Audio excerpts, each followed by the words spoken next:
ಧಾರವಾಡ ಜಿಲ್ಲೆಯ ನವಲಗುಂದ ತಾಲೂಕಿನ ಹಣಸಿ ಗ್ರಾಮದಲ್ಲಿ ಘೋರ ಘಟನೆಯೊಂದು ನಡೆದಿದ್ದು, ಕೇವಲ 29 ವರ್ಷದ ವಿವಾಹಿತ ಮಹಿಳೆಯನ್ನು ಆಕೆಯ ಪತಿಯೇ ಉಸಿರುಗಟ್ಟಿಸಿ ಕೊಲೆ ಮಾಡಿರುವ ಆಘಾತಕಾರಿ ಘಟನೆ ಬೆಳಕಿಗೆ ಬಂದಿದೆ.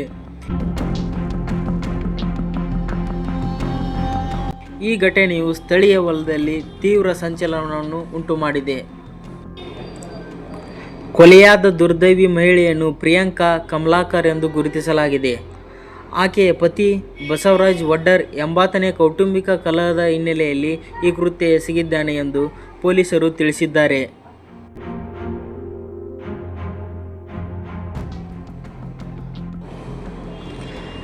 ಪ್ರಾಥಮಿಕ ಮಾಹಿತಿಯ ಪ್ರಕಾರ ಪ್ರಿಯಾಂಕಾ ಮತ್ತು ಬಸವರಾಜ್ 2024ರಲ್ಲಿ ವಿವಾಹವಾಗಿತ್ತು. ಆರಂಭದಲ್ಲಿ ಇವರ ದಾಂಪತ್ಯ ಜೀವನ ಸುಖಮಯವಾಗಿ ಸಾಗುತ್ತಿತ್ತು. ಆದರೆ ಇತ್ತೀಚಿನ ದಿನಗಳಲ್ಲಿ ಇಬ್ಬರ ನಡುವೆ ಪದೇ ಪದೇ ಜಗಳಗಳು ಶುರುವಾಗಿದ್ದವು. ಇದಕ್ಕೆ ಮುಖ್ಯ ಕಾರಣ ಪತ್ನಿಯ ದೇಹದ ತೂಕ.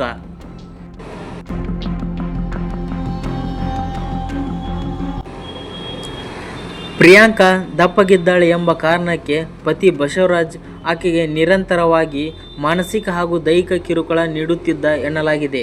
ಅಲ್ಲದೆ ಕುಟುಂಬ ಯೋಜನೆ ಮತ್ತು ಮಗು ಹೆರುವ ವಿಚಾರದಲ್ಲಿ ಇಬ್ಬರ ನಡುವೆ ತೀವ್ರ ಭಿನ್ನಾಭಿಪ್ರಾಯಗಳಿದ್ದವು.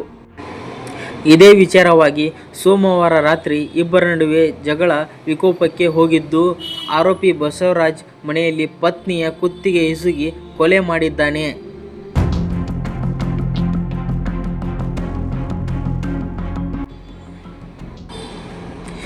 ಘಟನೆ ನಡೆದ ಬಳಿಕ ನವಲಗುಂದ ಪೊಲೀಸ್ ಠಾಣೆಯಲ್ಲಿ ಪ್ರಕರಣ ದಾಖಲಾಗಿದ್ದು, ಪೊಲೀಸರು ಕಾರ್ಯಾಚರಣೆ ನಡೆಸಿ ಮುಖ್ಯ ಆರೋಪಿ ಬಸವರಾಜ್ ವಡ್ಡರ್ನನ್ನು ಕೂಡಲೇ ಬಂಧಿಸಿದ್ದಾರೆ. ಇದರೊಂದಿಗೆ ಈ ಕೃತ್ಯಕ್ಕೆ ಸಾಥ್ ನೀಡಿದ ಅಥವಾ ಪ್ರಚೋದನೆ ನೀಡಿದ ಆರೋಪದ ಮೇಲೆ ರೇವಣ್ಣ, ಸುಭಾಷ್ ಮತ್ತು ಸಿದ್ದರಾಮೇಶ್ ಎಂಬ ಇನ್ನೂ ಮೂವರನ್ನು ಪೊಲೀಸರು ವಶಕ್ಕೆ ಪಡೆದಿದ್ದಾರೆ. ಪ್ರಸ್ತುತ 4 ತೀವ್ರ ವಿಚಾರಣೆಗೆ ಒಳಪಡಿಸಲಾಗಿದೆ.